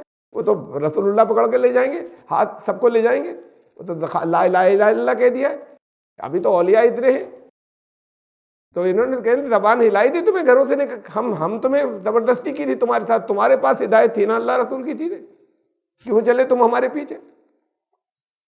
تو یہ سیاسی لیڈر بھی یہی کہیں گے، وہ خود تو ہوں گے لیکن کہیں گے ہمارے اوپر الزام مت دو، یہ تمہارے اپنے مفاد تھے، تمہیں آسان راستہ مل گیا تھا نا، جنت کا بڑا آسان نسخہ مل گیا تھا. انحن صددناکم عن الہدی بعد اذ جاءکم، تمہارے پاس ہدایت آ گئی تھی، ہم نے ہاتھ پکڑا تھا تمہارا. بل کنتم مجرمین، تم خود مجرم، تم مجرم پرورتی کے تھے، تم خود جو ہو وہ مجرم ذہنیت کے آدمی کے لوگ تھے، خود بچنا چاہتے تھے، محنت کرنے سے خود بچنا چاہتے تھے، صحیح راستے پہ جانے کے بعد جو ذمہ داریاں آتی ہیں تم اس سے بچنا چاہتے تھے. تم ہماری آڑ میں خود دوسروں کو لوٹنا اور کھسوٹنا اور ان کے اوپر ظلم کرنا چاہتے تھے، ہمارا سہارا لیا ہوا تھا، تم خود مجرم ذہنیت کے لوگ تھے، مجرم بینٹ آف مائنڈ کے لوگ تھے. اب یہ کہہ رہے وہاں جواب یہ ملے گا، یا ایھا الذین آمنوا لا تکونوا کالذین آذوا موسیٰ فبرأہ اللہ مما قالوا، ایمان لانے والوں اپنے نبی کو ایسے اذیت مت دینا، ایسے تکلیف یا دکھ مت دینا، مت ستانا جیسے لوگوں نے موسیٰ کے ساتھ میں کیا تھا، پچھلی قوموں نے اور اس سے پہلے کے نبیوں نے ان کے ساتھ، یہ قریب کے تھے سب سے، تو ان کے بارے میں کہا کہ جیسے ان کو دکھ دیا تھا، اور پھر جس طرح کی باتیں وہ کرتے تھے ان ساری چیزوں سے اللہ نے اس کے نتائج، ان ساری باتوں کے نتائج سے اللہ نے ان کو بچا لیا، ان سب چیزوں کے نتائج اور عواقب سے اللہ نے انہیں بری کر دیا. وَكَانَ عِندَ اللَّهِ وَجِيهًا، اور وہ موسیٰ تو اللہ کی نظر میں بہت وجیح تھے، بڑی عزت والے تھے. اس آیت کی تشریح میں ہماری بہت بڑی تعداد ایک بخاری مسلم میں ایک واقعہ اسے پیش کرتی ہے. حضرت موسیٰ باقی لوگ تو سب اس دور کے جو تھے وہ حماموں میں نہاتے تھے، وہ کمبائنڈ جو ہوتے ہیں نہانے والے، ان کے اندر جا کے اکٹھے ننگے ہو کے نہاتے تھے۔ حضرت موسیٰ بڑے حیادار اور شرمیلے تھے تو وہ ان حماموں میں نہیں جاتے تھے۔ تو سارے میں مشہور یہ ہو گیا کہ کوئی ان کو سیکرٹ بیماری ہے۔ اب وہ بیماری میں دو نام آتے ہیں اس میں، یا تو وہ برس کی بیماری ہے، وہ دھبے جو پڑ جاتے ہیں، تو اوپر منہ کی بات تھوڑی ہو رہی ہے، کہیں ہاتھوں کی ہوتی تو سب دیکھ رہے ہوتے، اور اوپر کے کپڑے بھی اترتے ہی رہتے گرمی میں اور اس میں، اور کوئی سطر میں شامل نہیں ہے، تو وہ جسم بھی پاک صاف تھا۔ تو یہ تو وہ ان جسم کے ان پرائیویٹ پارٹس کی بات ہو رہی ہے کہ جسے ہر وقت ہر ایک ڈھکنا چاہتا ہے ننگا، وہ نہاتے میں اسے لوگ کھولتے تھے یا ننگے ہو کر نہاتے تھے، یہ بہت حیادار تھے، یہ نہیں نہاتے تھے، تو ان کا کوئی عیب ہے، ان کے اندر کسی طرح کی کوئی بیماری ہے۔ اچھا، اگر کسی کو کوئی فرض کیجئے کسی نیک آدمی کو کوئی جنسی، کوئی سیکسول یا کوئی جلدی کوئی اسکن ڈیزیز ہو، تو یہ کون سی شرم کی بات ہے، اور یہ کون سی ایسی بات ہے کہ اس کے لیے وہ ہدایت نہیں دے سکتا لوگوں کو اور اچھی باتیں نہیں بتا سکتا کہ ارے اس کو تو ایک اسکن ڈیزیز ہے، یہ ان کو جو ہے وہ جنسی اعضاء کے پرائیویٹ پارٹس پہ اسکن ڈیزیز ہے، اس کی بات نہیں سنیں گے۔ تو یہ کون سا الزام ہے، کون سی بری چیز ہے کہ جس الزام کو دھونا ضروری تھا لوگوں میں اگر مشہور ہو گیا ہو جانے دو۔ لیکن پھر اس کو اللہ نے یہ کیا، اس کو اللہ کو لوگوں کو بتانا تھا کہ ایسا کچھ نہیں ہے۔ تو ایک دن کچھ پہاڑی علاقے کے اندر ایک تالاب، چشمہ تھا، وہ جھیل سی تھی، وہاں پر انہوں نے اپنے کپڑے اتارے سارے اور نہانے کے لیے گئے، تو پتھر پہ جس پہ کپڑے اتار کے رکھے تھے وہ پتھر ان کے کپڑے لے کے بھاگا۔ اب جب وہ کپڑے لے کے بھاگا تو حضرت موسیٰ پیچھے پیچھے بھاگے اور اسے کہتے گئے کہ سو بھی میرے کپڑے دو، میرے کپڑے دو۔ وہ پتھر بستی میں سے نکلا، شہر میں نکلا، اور ان راستوں سے نکلا۔ یہ بھی تفصیل ہے تب، یہ نہیں ہے کہ کہیں کچھ لوگوں نے اسے کہیں پہاڑ کی چوٹی پہ سے دیکھ لیا تھا حضرت موسیٰ کو، کوئی بائنوکولر لگائے ہوئے تھے بہت غور سے، اور انہوں نے وہ سب ان کو شرم کے آدھا دیکھ لیے تھے۔ وہ بستی میں سے گزرا، اور ان میں سے جہاں پہ جگہ سے تو لوگوں نے خوب اچھے طریقے سے، اب بھاگتے ہوئے آدمی کے قابل شرم اعضاء کو چھپانے والے جسم کے حصوں کو کوئی اگر دیکھ لے کہ کوئی بیماری نہیں ہے تو، اور بھاگتے ہوئے کو، تو یہ تو بہت بھیڑ میں سے جب نکلے گا تبھی ہوگا، کہیں دور سے تو پتہ چلے گا نہیں، اندازہ ہوگا نہیں کسی دور کی جگہ۔ پھر وہ آخر میں جب سب لوگوں نے کہا ان کے تو کوئی بیماری نہیں تھی، یہ تو بالکل پاک صاف تھی ان کی پوری ساری اسکن، ساری کھال، پھر وہ پتھر رک گیا۔ کپڑے پہنے جلدی تھے، پھر ایک ڈنڈا لے کے اس کی پٹائی حضرت موسیٰ نے، اور اس ڈنڈے کے اوپر حضرت ابو ہریرہ کہتے ہیں کہ 5 یا 6 جو ہیں وہ نشان آج بھی موجود ہیں اس پتھر پہ۔ اسے ایسا مارا کہ وہ اس پہ نشان پڑ گئے، اس پتھر کے اوپر وہ نشان آج بھی ہیں۔ اب اس کی تو پوری ڈیفنس کا زور لگائے ہوئے پورا، جو لوگ اعتراض کہتے منکر حدیث ہے، حدیث کو نہیں مانتے۔ بارے نبی کا معجزہ تھا، نبی کے لیے ہوتا ہے سب، پتھر لے کے بھاگے کچھ بھی، اچھا بھائی نبی کے لیے پتھر لے کے بھاگ گیا کپڑے، معجزے کا یہ مطلب ہی نہیں ہے، سب غلط کے سمجھا ہوا اللہ کے قانون کے خلاف۔ نبی کے لیے بھی نہیں ہوتا، جو چیزیں ہیں وہ صرف ان کی وہ قانون اس وقت سمجھ میں نہیں آ رہا ہوتا ہے، وہ صرف نبی کے لیے ہوتا ہے، وہ ہوتے ہیں معجزے۔ خیر، اب وہ ابھی تو یہ بھی مان لیجئے کہ نبی کے لیے ہوتا ہے، یا نبی کے کو دکھا کرنے کے لیے پتھر لے کر بھاگ گیا۔ ساری باتوں پر شروع سے غور کیجئے کہ اگر لجا اندریوں پر یا شرم کے حصوں کے اوپر اگر کسی کے کوئی بیماری کا نشان ہے کوئی، اس سے کیا اس بات کا تعلق ہدایت سے کہ پھر لوگ جو ہیں انہوں نے یہ کہنا شروع کیا تو اللہ کو پھر وہ کپڑے کھلوا کے ان کے دکھانا تھا سب کو کہ یہ ان کو سب ان کے سامنے، لوگوں کے سامنے ننگا کر کے دکھا دیں کہ دیکھو نہیں ہے۔ اس بات سے کوئی تعلق ہی نہیں ہدایت کا۔ اچھا، پھر وہ اس پر بھی غور کیجئے، کبھی آپ نہا رہے ہوں کسی ایسی جگہ جہاں دور دور تک کوئی دیکھنے والا نہیں ہے، کپڑے سارے اتار دیے تھے اور نہا رہے تھے، پتھر تو آپ کے کپڑے لے کر نہیں بھاگے گا، اس لیے کہ آپ کے ساتھ معجزہ نہیں ہوگا، کوئی بندر لے کے بھاگ جائے، کوئی شریر بچہ لے کر بھاگ جائے، تو اگر لے کر بھاگ جائے تو آپ کیا کریں گے؟ وہ ننگا، اگر وہ بستیوں میں بھاگے تو ننگے بستیوں میں بھاگیں گے، پیچھے بھاگتے رہیں گے، ارے وہاں سے شور مچائیں گے، اندر گھسے گھسے کہ بھئی کوئی کچھ مدد کرے، کچھ کپڑے وپڑے کچھ کرے، کپڑے نہیں ہیں بالکل میرے پاس۔ اچھا، دور دور تک کوئی نہیں ہے تو نکلیں گے، ابھی دنیا میں کوئی نہیں تھا، صرف شوہر اور بیوی تھے. یہ شروع میں قرآن نے بتایا نا، حضرت آدم اور حوا، کہ پوری دنیا میں کوئی نہیں تھا. وہ باغ عدن میں صرف حضرت آدم اور ان کی زوجہ تھیں. وہاں پر ایک دوسرے کے صدر کھل گئے ان کے سامنے ان کی غلطی سے. قرآن نے 3 مقامات پر بتایا، 2 جگہ ذرا زیادہ تفصیل سے، سورہ اعراف میں اور زیادہ تفصیل کے ساتھ میں بتایا 7ویں سورت میں، اس کے دوسرے رکوع میں، کہ وہ وہاں پر جلدی جلدی ہسبینڈ وائف اور کوئی ہے ہی نہیں، دور دور تک کوئی نہیں ہے، اللہ کی ذات ہے یا فرشتے ہیں. تو وہ وہاں پر اپنی شرمگاہوں کو چھپانے لگے جلدی سے پتوں سے، پیڑ کے بڑے بڑے پتوں سے. تو یہ تو مقام ہے مقام نبوت، کہ فطری شرم و حیا یہ ہے کہ ہسبینڈ وائف دنیا میں دور دور تک کوئی دوسرا ہے ہی نہیں، کسی کے آنے کا چانس نہیں ہے، کسی کے دیکھ سکنے کا کوئی چانس نہیں ہے. تب وہ ایک دوسرے کے سامنے ننگے نہیں رہ سکتے، صدر کھلے نہیں رہ سکتے، اور جلدی سے وہ پتے لے کر اپنے آپ کو کور کرنے لگے اور چھپانے لگے اپنے آپ کو. یہ فطری چیز تھی انسان میں. یہ ہدایت نہیں دی گئی تھی کہ تمہارے سطر کھلنے چاہیے، کوئی شریعت نہیں آئی تھی ابھی کہ سطر نہیں کھلنے چاہیے، غلط ہے. یہ فطری شرم و حیا انسان میں رکھی تھی کہ ان کو چھپایا انہوں نے. تو ایسا کریں، نکل کر کوئی کاغذ کپڑے کوئی چیز پھٹی ہوئی ادھر ادھر مل جائے، اس سے چھپا کر کسی قریب ترین جگہ پہ کہیں ایسے گھس جائیں جہاں سے کچھ مل جائے، وہاں سے کسی سے چھپ کر گئے بھائی کچھ کپڑا خرید کر لا دو، اور پھر اس کے بعد منہ چھپاتے ہوئے گھر جا کے پورے کپڑے پہنیں گے.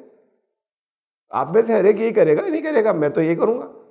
آپ میں سے ہر ایک مجھے یقین ہے یہی کرے گا. وہ بستی میں پیچھے بھاگتا ہوا نہیں جائے گا، انتہائی بے شرم ہوگا تو کرے گا. جس میں یہ وہ جو انسان کے اندر فطری شرم و حیا تھی، جو آدم و حوا کے بارے میں بتایا، جس میں یہ شرم و حیا چھو کر جسے نہیں گئی ہو، تھوڑی اس سے کم حصہ نہیں، بالکل نہیں چھو کر گئی ہو، وہ بستی میں بھاگتا پھرے گا پیچھے. کہ وہ بچہ لے کے بھاگا ہے تو اس کے پیچھے پیچھے بھاگ رہے ہیں، وہ بازار میں گھما رہا ہے، بازار میں دوڑ رہا ہے تو بازار میں ننگے بھاگ رہے ہیں پیچھے کہ کپڑے دے میرے. یہ نبی کا کردار ہے. تو کیا کیا چیزیں ڈالی گئی ہیں اور رکھی گئی ہیں، اور اس کی حمایت کی جاتی ہے اس لیے کہ سندیں ٹھیک ہے، اس کی سند بالکل ٹھیک ہے. ارے سند جھوٹی، صحیح سند جھوٹوں نے اس کے اندر ڈال دی ہے، سازشیوں نے صحیح سند گڑھ کے. سند زیادہ اونچی چیز ہے. سند کیا ہے؟ وہ لوگ جنہوں نے بیچ میں رپورٹ کیا تھا، سند اسے کہتے ہیں.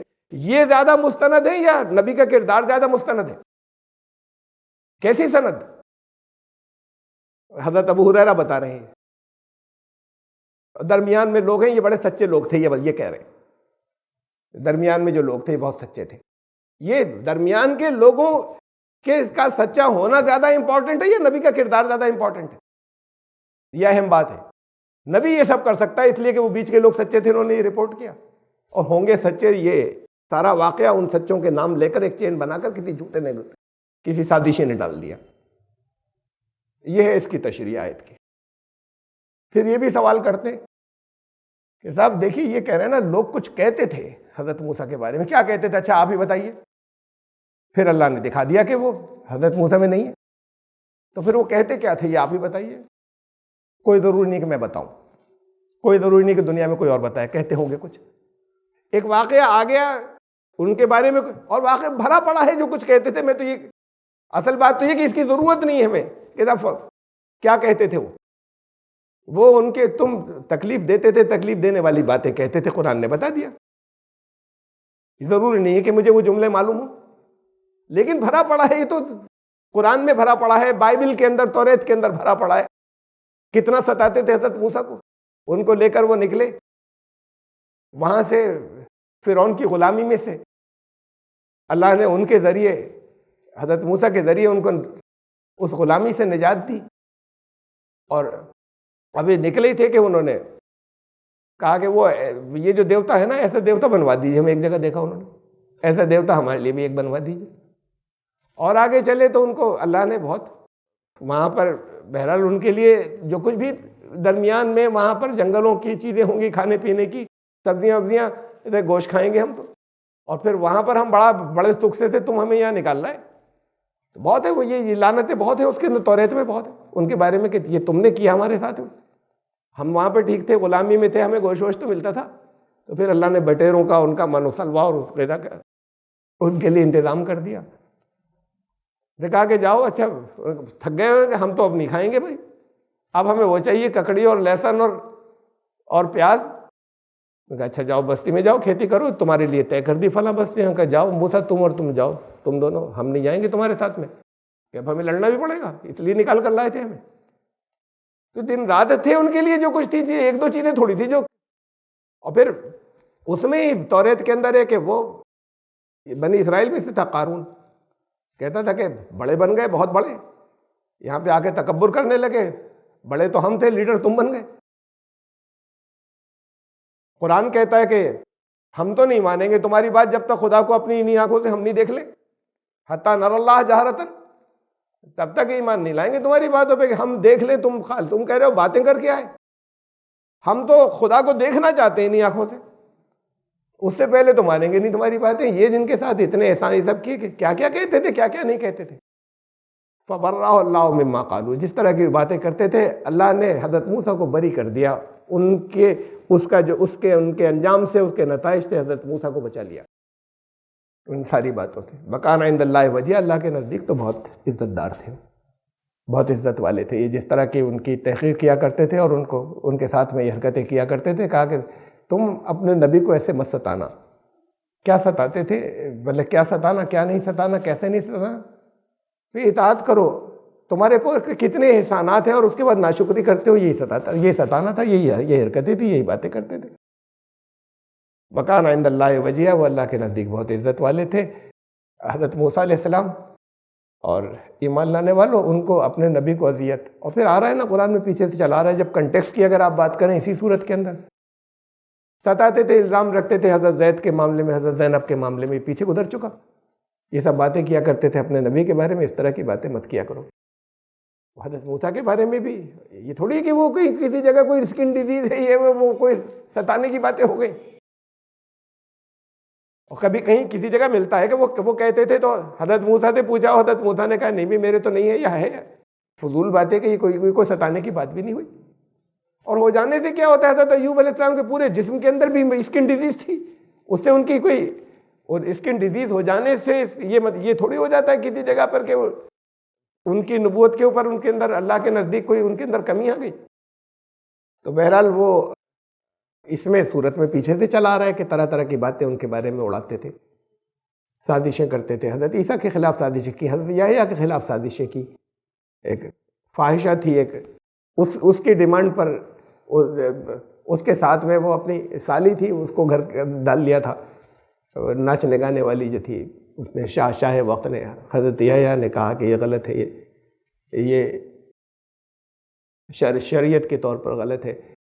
یہ ساری چیز نبیوں کو ستاتے تھے، حضرت عیسیٰ کو ستاتے تھے، اور تمام پچھلے نبیوں پہ طرح طرح کے جھوٹے الزام لگاتے تھے، رسول اللہ صلی اللہ علیہ وسلم پر بھی لگائے۔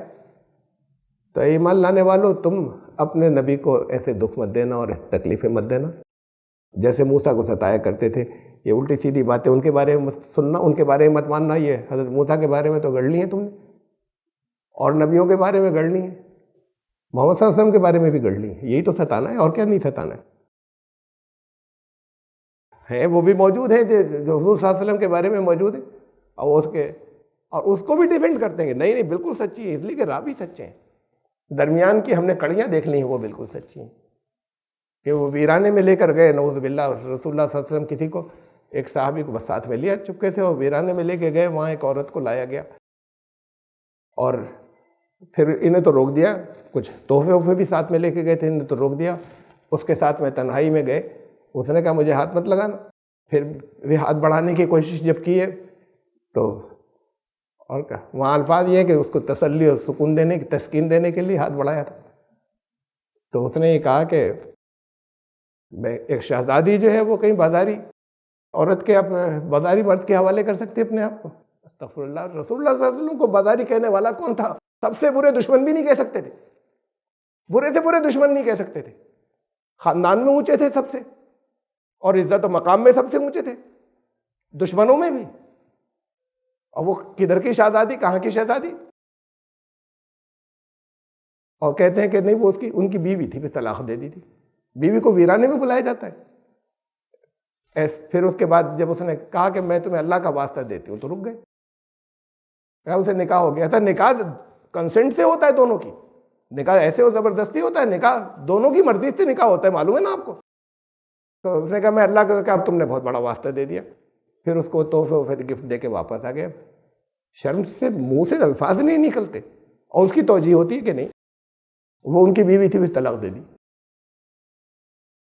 تم نے اپنے نبی کو بھی ستا رہے ہو تم، جب یہ کہتے ہو کہ اس میں ہر چیز ٹھیک ہے، اور اتنے بیہودہ الزامات ہیں ان کے اوپر. تو حضرت موسیٰ پر تو اس سے چھوٹے الزامات تھے.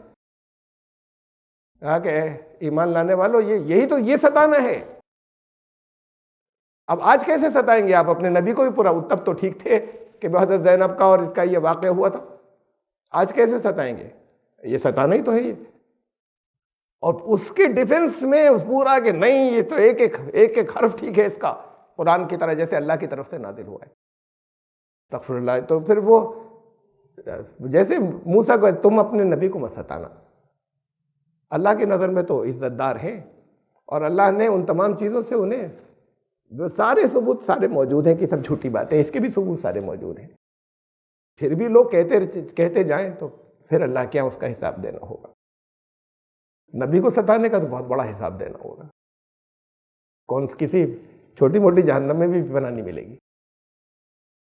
ہم آیت نمبر 69 تک آئے، 69 تک سورہ الاحزاب کی. انشاءاللہ زندگی رہی تو بس آخری آیات رہ گئی 2-3.